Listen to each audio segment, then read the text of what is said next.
Hello and welcome to another episode of Father and Joe. I am Joe Rockey here with Father Boniface Hicks.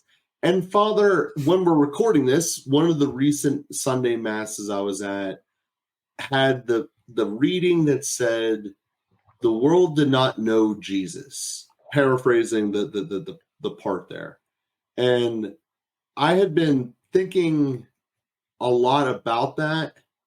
The world did not know Jesus. And I was like, well, in the one hand, that generation that was around had the best chance to know Jesus. They actually got to see him and eat with him and actually hear his voice in person as he was here on earth. And for the gospel to say, I believe it's the letter, to say that the world did not know Jesus has to go something deeper than just physically seeing you, shaking your hand and going there. In terms of physical contact type things, using those senses into something different. And as I was starting to ponder what could that different thing be, my answer kept coming back to a broad word, but I think a conversation that's important, worth having, that we ask ourselves in various different ways throughout our lives, whether we realize it or not, which is, the world didn't understand Jesus from the way I'm understanding it is because they didn't understand the priorities of Jesus. They didn't understand their own priorities. And I'm willing to bet here, 2,000 some odd years later, that we don't even understand our own priorities. This is why there is no one set of priorities that is universal to people. This is why you have things like different personality types, different justifications for different decisions because of different priorities. And I'm not necessarily saying one's morally wrong or the other, but just different decisions. And it's based upon the way that we look at priorities within ourselves and society at large. And I kind of wanted to have a conversation about that because, in the one hand, it kind of implies that there is a set of priorities that we should look into and try to emulate. But on the other hand, our society kind of puts on this appeal blanket, whatever the right word is, to say that you're allowed to have your own priorities. You don't need to listen to a set of whatever. And it's also okay if you change them on a dime, willy-nilly. Now, granted, most people don't, but we all have that freedom here from the society at large. So I wanted to have the conversation about that because, in a lot of ways, priorities are something that we don't really realize until, at least for me, until I say out loud what I want to do. And then it's like the priority was found embedded in the why we did it. But how often do we actually sit back and think about and ponder rather than just going in autopilot? And since, Father, you are my best correction of bad autopilots that I have in my own life, I wanted to bring this because I feel that it's going to be a component, if not the foundation, of a lot of people's autopilots through daily life as it is. So I bring you the question about priorities and whether there is one we should all emulate towards and what it is and how to do it, basically. Well, if I can just read the scripture passage that you're referring to from 1 John chapter 3, verses 1 and 2, and that was the reading at Mass, maybe a week or two ago. Mm-hmm. And he says, "See what love the Father has given us, that we should be called children of God, and so we are. The reason why the world does not know us is that it did not know him. Beloved, we are God's children now. It does not yet appear what we shall be, but we know that when he appears, we shall be like him, for we shall see him as he is." So there's a lot in those two verses, and they're really beautiful. It's a really beautiful passage in Scripture from St. John's first letter. So that's the same St. John who wrote the Gospel and the book of Revelation. John, who is the beloved disciple, who rested his head on the heart of Jesus. And I think you said it very well, Joe. What does that mean to know him? Mm-hmm. And certainly that word to know I mean, there's a whole field of philosophy called epistemology. It's about knowing. So human knowing is something we can write libraries of books about. But this certainly, it's not talking about the knowing of an acquaintance or something like that. And it's referencing the apostles. The world does not know us. The reason why the world does not know us is that it did not know him. And so you getting to the interior realities of that, what does that knowing, what in Christ do we know or not know? And we can think about, it's different than knowing about someone. So you might know about a famous actor or a famous hockey player, and you can cite their statistics, and you can give their timeline, and you can tell some of their history. You can note some of their great achievements. But do you really know what's going on inside of them? To some extent, you can figure it out. You don't get to be a great hockey player if you don't have some real dedication to training and to teamwork and to the game itself, and one's life tends to go off the rails if they have priorities that are really in contradiction to those sorts of things that they're living out in the public sphere. Although that does happen, and that's a cause for scandal. We have those who appear to be great people in Hollywood or in sports, or God help us, in the clergy or in other public spaces where they appear to be quite good, but then it turns out that there's this whole hidden life, there's a double life, there's corruption that's underneath. And so then we say, like, wow, I guess I never really knew him. And that's what we're talking about, is exactly the kind of thing you're mentioning. I didn't know his real priorities. I didn't know his real struggles. I didn't know his double life. I didn't know the principles by which he was living. I didn't know what was going on in his heart. And so I think that's a really useful, just in itself, to talk about knowing and how we know people and the complexity of people. I mean, we shouldn't be too quick to say, well, I didn't know him. Well, you knew a part of him. This is where I find a psychological model of subpersonalities, of parts, is really helpful. I mean, you may know a part of someone and you don't know another part of someone. And just because you discover there's another part of someone doesn't mean that you didn't know the first part of someone. Someone who knows you from business may not know some of the things that I don't even want to say you, because I don't even want to imply that there's any truth to this. But somebody who knows one's business life doesn't necessarily know their church life or their family life or something like that. And so we are more complicated, and we are not all interiorly harmonious, homogeneous. There's a mixture of things, and sometimes conflicting things, that we carry inside of us. And that's part of our fallen nature. Sin leads to fragmentation. And so we are internally fragmented because of ultimately the effects of sin, personal sin, and then just the brokenness that's in the world that affects us and breaks us apart to a certain degree. That's the fragmentate. Well, that's internal conflict, division, and lack of consistency. Even without sin, I would say that Jesus and Mary also had parts of them. There was a part of them that the apostles knew, and there's another part of them that the public knew. And they weren't contradictory in their case because there's no sin. It's integrated and harmonious. Anyway, and now I'm rambling about things that are only tangentially related to our topic. So what are the priorities? Like, how do we become one with him? And that's the beauty of this passage, is that we really are made to be one with him. We already are, to a certain extent. The reason why the world does not know us is that it did not know him. And so there's a way to which we are already enough like him that to not know him is to not know us. It's to not really understand what it is to be Christian. It's not to not really understand our priorities, our intentions, our goals, I guess. It's to not understand what our motivations and the inner logic. That's kind of how I like to talk about it, using the word from the beginning of John's gospel. In the beginning was the logic, the logos, the word, and that logos word was with God, and that logos was God. All things were made through him. And so there's a logic, there's a logos, there's a word that is all through God's creation and his fingerprints on everything. but we can choose to have that word as our governing principle, our logical principle, our motivation, or not. And that's where we have to make a choice whether we're going to follow Christ or not. So what is that? Ultimately, that is self-sacrificing love toward the end of communion.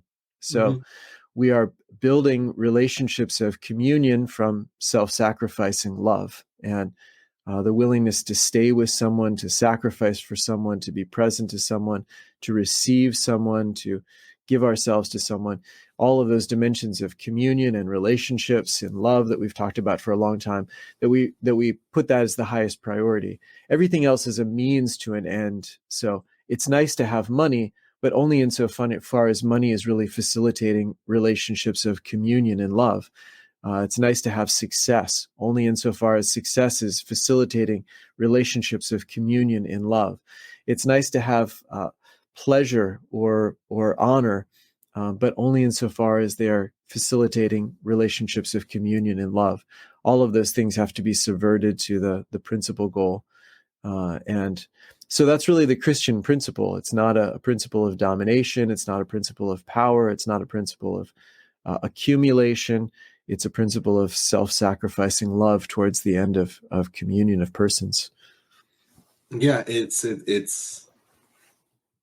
you say that like on the one hand, like everyone knows themselves, so therefore this should be easy. And I think it's like, I think that might be the same problem, just said a different way. You know, the other coin, like so many people are in a state of, you know, and I think we all go through this from different points of our lives is, am I doing this right? There's this self-doubt is a thing. I mean, there's no way around it. Everyone will experience at some point. And I look at that as being in the same way of saying, you know, do I really know myself? Do I know what I want to be doing and how to get there? So diving into that component, you know, how do we go about in doing that and try to just find some things that we can do to say, you know what, I get that, you know, Wayne Gretzky dedicated his life and dedication to learning how to skate faster, how to pass better, how to have better vision. But that in itself is 4 different goals. Sure, they all eventually add up to the same thing of becoming a great hockey player, but there's a different skill set, different training path to have acceleration, passing, speed, vision, etc. And all the other things that you know any great athlete has. And as we've said many times, there's no one road to being a saint either. You know, we can actually, this was a thought that came through my mind as you were talking about this, is about knowing about and knowing someone are different. And I think that so many of us, at least through the education I had, I know about a bunch of saints, you know, but I don't think I can know them aside from maybe Saint Joseph, Mary, and hopefully Jesus. But like, I understand St. Patrick was in Ireland. He got rid of a bunch of snakes, and there's a parade for him. That's not knowing him. You know what I mean? I hope that distinction gets made. And I think that that's something that when we sit back and look at it and goes, how do we change that? How do we round that corner from knowing about to understanding, to knowing deeply as you were describing? Thanks for the little pushback on the how hard this is and drilling into details a little bit. That's great. Yeah. You know, I would still say, how did Wayne Gretzky get those? You know, you just gave 4 goals. Where did they come from? Well, they came from not the 4 goals. They came from wanting to play hockey, playing hockey, discovering what's necessary, and then focusing on the individual elements of it. And that's the kind of thing that happens with us in relationships and love too. How do we grow in love? Well, in the relationships that you're in, are they relationships of perfect communion and love? No. Well, what's preventing that? Well, I blow up. Okay. What do you need to know then? You need to know why you blow up. You need to know how to blow up less. And you need to know how to repair when you blow up so that your rupture from blowing up can turn into an even deeper communion because you learn how to repair. And that may be very different than somebody else in their relationships who tends to hide themselves, and they don't share things, and they hide away, and there's some insecurity there. Well, then you need to learn, why is there insecurity there? How can you learn to share things more? And how can you work through the difficulties that are caused by having hidden things or whatever. So the point is, there is like on the job training that works, as long as we don't lose sight of the goal, which is just to ask yourself, in your closest relationship, is it a relationship of pure communion and love? Like, is it divine? Is it like the relationship between the Father and the Son? And I presume everybody will say no, but then why not? And how not? And then can we work on those things? And so that's the case in those human relationships, which are a landing place for all of that. And then, that's going to come out in our relationship with God in prayer as well, as he is transforming us, as we trust him more deeply and we remain committed to him, as we persevere in prayer. It's going to get difficult in various ways. That's because I don't show up. There's parts of me that I don't share with him. There are things that I'm afraid of. There are aspects of him that I don't understand. There's a lot of different things that emerge as I persevere in prayer. And then, one at a time, just like learning how to pass, shoot, defend, etc. in hockey, we learn what we need by aiming at the goal and then discovering where we fall short. And then we make adjustments as needed. So, to say that, first of all, and now I lost where you brought me to after that comment. So I mean, it was about knowing yourself as part of this here, but you just gave a great example of how to be like God in the Trinity and how they know each other. Um, and I guess that to just take my quick takes about how you said about with sports, you kind of learn along the way. Well, just going from the Gospels and the way that Jesus interacts with the Father, they know each other. They're on the same page, and you can see this with married couples, with friends. That like, I just know how they're going to react. Like I just know what they expect, and the way that something would get presented. A lot of the best teams have that. And how do you get to that point? Well, you spend time together. You practice with them. You work together. Whatever the adjective or verb for. You can tell I did great in English class. For what you guys are doing together is, but the point is you did stuff together. Whether it be an in-person event or on some video game. I like every time I play a game with my brother, I know how he's going to play it, so I can complement it and vice versa. So therefore, to get to the outcome of winning, I know what he's going to do, and boom, this is how it works. So that's one of the things that, like, okay, how did we get there? Like, that's one of the traits. And like, going back to the hockey example, that's like being able to shoot. So, okay, what else does Jesus and God have in common with each other? Well, they trust each other. They're kind to each other. They're forgiving to each other. You didn't see God smite the entire Mount of Olives when Jesus asked if there's a way out of this. Can we try to figure something out right now, dude? There was like, okay, I get this. I understand where you're coming from, and it's the right thing to do. It wasn't, you disobeyed me once, we're going to bring down the 7 plagues, but worse, because you're my son and I got to set a lesson. And I just think about these things, and, about, I guess this is the other challenging part. And this comes up a lot, and I apologize for bringing it up probably once every 3 months or so, but in hockey, there's scorecards. You made this many points, you made this many goals. If you're a goalie, you saved this well, whatever. Life doesn't have those in the sense of, holiness. Sure, we have things like, how much time did you spend with your family? How much money did you make? And then in the business world, what is your life-work balance? What's your work-life balance? In terms of the contrast of those two different priorities. And that's one of the things that I find remarkable in this, is that we're all striving to be holy and to be more like God, as you said here. But we're all kind of left to, well, we can see what holiness is in our own personalities and our own experiences. What is the area we need to work on most? And hopefully everyone listening to this episode, just sitting back and thinking about that, will have a moment or two to think about how could I do that and implement that as a priority into your life. And Father, sorry for going on an ending note here, because I did have 3 questions here that are going to be their own episode next week, so we keep doing this as well. So we thank everyone for listening. Our next week is going to be about the prayer component here that Father brought up. So we thank you all for listening, and we'll be with you again next week.